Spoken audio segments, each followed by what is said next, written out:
کا تقاضا ہے، جو رب کریم ہم سے چاہتا ہے، اس کو پورا کرنے کا ایک اہتمام ہو جاتا ہے۔ تو اس لیے میلاد کی محفل، پھر میں آپ سے عرض کروں، بہت بڑے ایک اسلامی اسکالر اس قریب کے عہد کے ہوئے ہیں، ڈاکٹر حمید اللہ، فرانس میں رہے ہیں بڑا عرصہ، حیدرآباد دکن سے آپ کا تعلق تھا اور بہت بڑے عالم تھے۔ وہ پنجاب یونیورسٹی میں درس دینے کے لیے آئے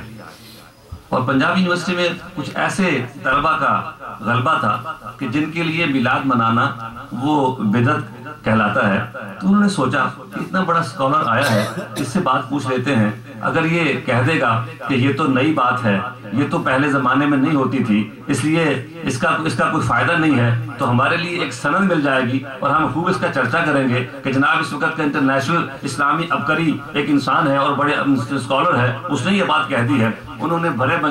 جلسے میں ان سے پوچھ لیا کہ ڈاکٹر صاحب یہ بتائیے کہ کیا میلاد منانا جائز ہے؟ اب سنیے، ڈاکٹر صاحب نے کہا کیا سوال کیا؟ میلاد منانا جائز ہے؟ ہم کہتے ہیں میلاد منانا فرض ہے۔ تم پوچھتے ہو میلاد منانا جائز ہے، ہم کہتے ہیں میلاد منانا فرض ہے۔ انہوں نے کہا کہ یہ کیسے؟ کہا یہ فرض شریعت تو نہیں ہے مگر فرض محبت ہے۔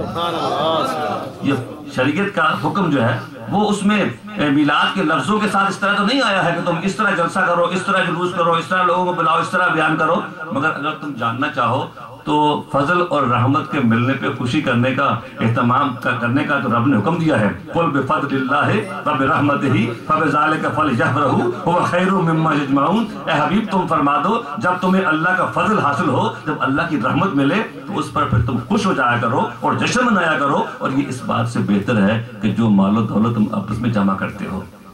تو حضرات میں یہاں پہ یہ عرض کرنا چاہوں گا،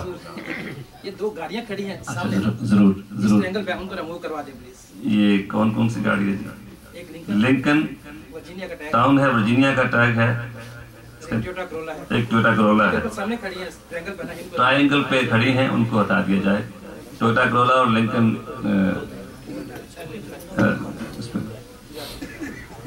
میں آپ سے یہ عرض کرنا چاہ رہا تھا کہ دیکھیے میلاد کا تذکرہ کرنا، قرآن حکیم اگر آپ پڑھیں تو انبیاء کرام کی سیرتوں کا قرآن پاک ذکر کرتا ہے، اور کوئی بھی بایوگرافی اگر آپ پڑھیں کسی بھی انسان کی، کسی بڑے انسان کی، وہ مسلمان ہوں یا غیر مسلم قومیں ہوں، جب وہ اپنے کسی بڑے انسان، کسی بڑے راہبر، کسی بڑے رہنما کی بایوگرافی کو پڑھنا چاہیں گے تو اس کا آغاز کہاں سے ہوگا؟ ظاہرہ پیدائش سے۔ آپ یہ کہیں کہ اس کا یہ کمال ہے، اس کا یہ کمال ہے، اس کی یہ ایجاد ہے، اس کی یہ ایجاد ہے، اس کی یہ خوبی ہے، اس کی یہ خوبی ہے، اس نے ایسے انقلاب برپا کیا، اس نے ایسے انسانیت کی رہنمائی کی، اس نے یہ کام کیا، یہ اس کے کارنامے ہیں، مگر یہ کہے بغیر تو بات بنے گی نہیں کہ وہ ہستی جس نے اس ملک میں، اس مملکت میں، اس قوم کے لیے کارہائے نمایاں سر انجام دیے، اس قوم کا نصیبہ چمکایا، اس قوم کے لیے کوئی بڑا کارنامہ سر انجام دیا، پیدا کہاں ہوئی، کس کے گھر میں پیدا ہوئی، کس شہر میں پیدا ہوئی، اور اس کے اب اجداد کون تھے، اس کے رشتہ دار کون تھے، وہ اس کا محلے کا کیا نام تھا، اس کے اساتذہ کون تھے، کن کے سامنے ظالم تلمذ اس نے طے کیا، یہ بات اگر چھیڑی نہ جائے گی تو وہ کتاب زیس اس کے مکمل نہیں ہوگی۔ تو اس لیے میلاد کا تذکرہ کرنا گویا یہ سیرت رسول کا تذکرہ کرنا ہے۔ میلاد کا ذکر کر کے لفظ میلاد سے اگر کسی کو چڑ ہو تو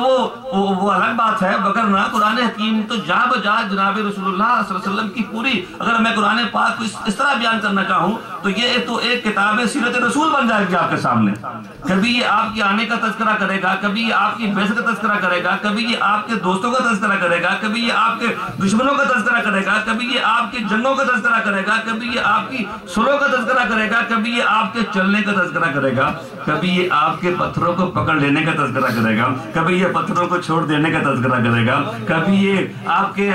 فرش سے اٹھ کے عرش پہ جانے کا تذکرہ کرے گا، کبھی یہ بالنجم اذا ہوا وہاں سے واپس آنے کا تذکرہ کرے گا، اور کبھی یہ اپنے غلاموں کے ہاتھوں کو اپنے دستے رحمت میں لے لینے کا تذکرہ کرے گا، اور کبھی اللہ کریم ان کے ہاتھوں کو ید اللہ فوق ایدیہم کہہ کر کے، ان کے ہاتھوں کو اللہ کے ہاتھ کہہ کر کے قرآن پاک اس کا تذکرہ کرے گا۔ تو ساری حیات جو ہے وہ قرآن پاک بیان کرتا ہے۔ مگر پھر بھی میں کہوں گا کہ میلاد کا ذکر کرنا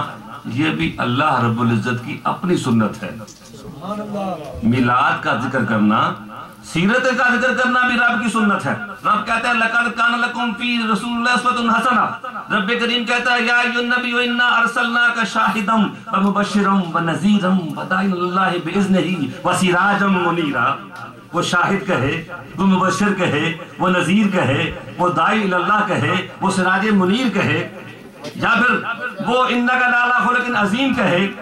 یہ ساری ان کی سیرت کا بیان ہے۔ مگر وہ چاہے تو وہ یوں بھی کہتا ہے وَإِذْ أَخَذَ اللَّهُ مِيثَاقَ النَّبِيِّينَ لَمَا آتَيْتُكُم مِّن كِتَابٍ وَحِكْمَةٍ ثُمَّ جَاءَكُمْ رَسُولٌ۔ سبحان اللہ، سبحان اللہ۔ وہ تذکرہ کرتا ہے سرکار کے میلاد کا بھی۔ اور اس سے پہلے توجہ میری طرف رہے، میں نے کہا نا میلاد کا ذکر کرنا رب کی سنت ہے، تو اگر آپ کوئی حافظ صاحب یہاں بٹھا لیں اور میں ان کو، چونکہ میں حافظ نہیں ہوں تو میں ان کو بتاتا جاؤں گا، وہ آپ کے سامنے پڑھتے جائیں گے کہ اللہ کریم تو بڑے ہی اہتمام سے میلاد آدم کا ذکر چھیڑتا ہے، آدم علیہ السلام کی پیدائش کا ذکر کرتا ہے۔ اور آپ کو پتہ ہے کہ جمعہ کے دن کو سید الایام کیوں قرار دیا گیا ہے؟ کہا کہ حضرت آدم علیہ السلام کی تخلیق کا دن روز جمعہ تھا، اس لیے جمعہ کے دن کو ایک برتری اسلام میں عطا کر دی گئی۔ پھر قرآن حکیم جو ہے یہ میلاد موسیٰ بیان کرتا ہے اور بڑی تفصیل سے بیان کرتا ہے۔ پھر یہ جو قرآن حکیم جو ہے وہ میلاد مریم سلام اللہ علیہا بیان کرتا ہے۔ قرآن حکیم جو ہے وہ زکریا علیہ السلام کے ہاں بیٹے کے ہونے کا، ان کی اس سے پہلے دعاؤں کا تذکرہ کرتا ہے۔ اور قرآن حکیم جو ہے حضرت عیسیٰ علیہ السلام کا میلاد کا تذکرہ تو یوں چھیڑتا ہے کہ وہ پورا قصہ بیان کر دیتا ہے کہ ان کی والدہ کو کس طرح اللہ کریم نے بیٹا عطا فرمایا۔ اور جب ان کے وقت ولادت کا تذکرہ کرتا ہے، ہم جب شب میلاد کا ذکر کرتے ہیں اور سرکار کے میلاد پر آسمان کے تاروں کے جھک جانے کا ذکر چھیڑتے ہیں، جب اس دن بتوں کے اوندے منہ گر جانے کا تذکرہ کرتے ہیں، جب سرکار کی میلاد کی رات دیوار کعبہ کے خانہ عبد المطلب کی جانب جھک جانے کا تذکرہ کرتے ہیں، جب آپ کی دایا شفا رضی اللہ تعالی عنہا کی زبانی ہم سنتے ہیں، وہ کہتی ہے میں ڈر گئی کہ آسمان کے ستارے کہیں اتنے قریب آ گئے تھے کہیں مجھ پر گر ہی نہ پڑے۔ کہیں وہ آپ کی والدہ ماجدہ کہتی ہیں کہ اس قدر نور پھیلا کہ میں نے شام کے محلات کا نظارہ کر لیا۔ اور کہیں ہم تذکرے پڑھتے ہیں کہ جس رات سرکار کا میلاد ہوا تو ایران کی 1000 سال سے جلتی آگ جو ہے وہ بجھ گئی تھی۔ کہیں ہم تذکرہ پڑھتے ہیں کہ ایران کے بادشاہ کے محل میں زلزلہ برپا ہو گیا تھا، اس کے محل کے 14 کنگرے گر گئے تھے۔ تو لوگ کہتے ہیں یہ کیا باتیں کرتے ہیں، کبھی ایسے بھی ہو سکتا ہے۔ ہم کہتے ہیں چلو تم کہتے ہیں یہ حدیث کبھی ہے، یہ حدیث ضعیف ہے، یہ راوی ایسا ہے۔ حدیث ضعیف نہیں ہوتی، راوی ضعیف ہوتا ہے۔ مطلب جو حدیث جو سرکار کی بات ہے اس میں وہ ضعیف کیسے ہو سکتی ہے؟ ضعف حدیث میں نہیں ہوتا، ضعف فرمانے میں نہیں ہوتا، ضعف تو بیان کرنے والے میں ہوتا ہے، اور بیان کرنے والے کے ضعف کو پہچان کے جو محدث ہے وہ اس حدیث کو ضعیف لکھ دیتا ہے، ورنہ جو بات سرکار کی ہے، جو بات سرکار کی وہ ضعیف کیسے ہو سکتی ہے؟ نعرہ تکبیر، اللہ اکبر، نعرہ رسالت، یا رسول اللہ، جشن عید میلاد النبی۔ تو میں نے کہا آپ دیکھیے کہ عیسیٰ علیہ السلام کی والدہ کو رب کریم کہتا ہے کہ جب اللہ کریم نے بین بیاہے بغیر باپ کی ان کو بیٹا عطا فرمانے کا فیصلہ کر لیا، تب جو گھڑی جب آئی تو ان ساتوں کا رب کریم تذکرہ کرتا ہے اور کہتا ہے کہ وہ جب ان کو درد شروع ہوتا ہے جناب مریم سلام اللہ علیہ کہتی ہیں کاش میں آج کے دن زندہ نہ ہوتی اور نسیہ منسیہ ہو گئی ہوتی۔ تو رب کریم کہتے ہیں میری بندی پریشان نہ ہو، غم نہ کھا، یہ دیکھ یہ جو ٹونڈ مونڈ درخت ہے نا، ذرا اس کو تو ہاتھ تو لگا،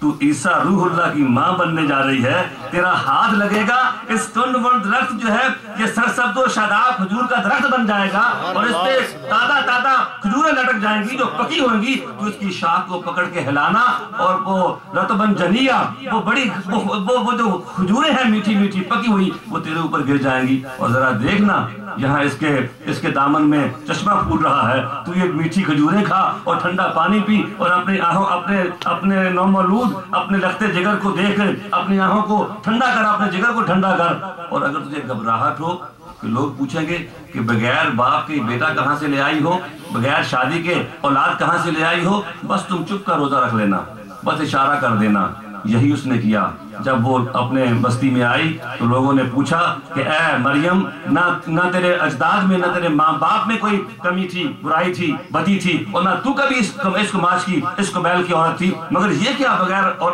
باپ کے بغیر شادی کے تو اولاد لے کے آ گئی ہے؟ تو فَإِشَارَتْ إِلَيْهِ فَإِشَارَتْ إِلَيْهِ، یہ کیا ہے؟ رب کریم عیسیٰ علیہ السلام کا میلاد بیان کر رہا ہے۔ اگر عیسیٰ علیہ السلام کا میلاد قرآن حکیم کے متن میں یہ تفسیر بیان نہیں کر رہا، میں تعویل بیان نہیں کر رہا، میں کوئی روایت بیان نہیں کر رہا، یہ متن قرآن ہے، ٹیکسٹ آف قرآن ہے، اور جو چیز ٹیکسٹ آف قرآن میں ثابت ہو جائے تو اس کے بعد کسی اور روایت کی بھلا ضرورت رہتی ہے؟ پھر بھلا جائز ناجائز کی بحث چھیڑنے کی گنجائش رہتی ہے؟ پھر بھلا بدعت اور سنت کی کوئی بحث چھیڑنے کی گنجائش رہتی ہے؟ رب کریم بیان کر رہا ہے حضرت عیسیٰ علیہ السلام کے میلاد کو، اور کہہ رہا ہے کہ ہم نے کہا ان کی والدہ کو کہ جائیے اور آپ چپ کر کے ان کی اشارہ کر دیجئے